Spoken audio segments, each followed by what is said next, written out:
Hey everyone, welcome back. Let's take a look at this expression 6 minus 6 times 6 minus 6. Now, it might seem easy at first glance, but this one often tricks people. Most will say 6 minus 6 is 0, and again 6 minus 6 is 0, so 0 times 0 gives 0. But that answer isn't correct, and here's the reason why. In math, we follow something called the order of operations, or PEMDAS. It helps us decide which part of a problem to solve first. P stands for parentheses, E for exponents, M and D for multiplication and division, and A and S for addition and subtraction.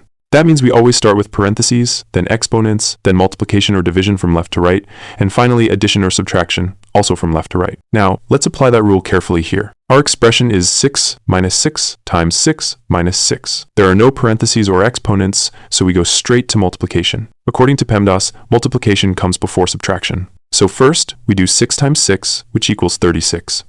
Now the expression becomes 6 minus 36 minus 6. Next, we handle the subtraction, moving from left to right. 6 minus 36 gives us negative 30, and then negative 30 minus 6 equals negative 36. So our final answer to this problem is negative 36. And that's the key takeaway. If we had just gone left to right without following the order of operations, we would have gotten 0, which is wrong. But once we follow PEMDAS properly, we reach the correct result of negative 36. So always remember in math, the order matters. Parentheses, exponents, multiplication, division, addition, and subtraction, that's the rule that keeps your answers right every time.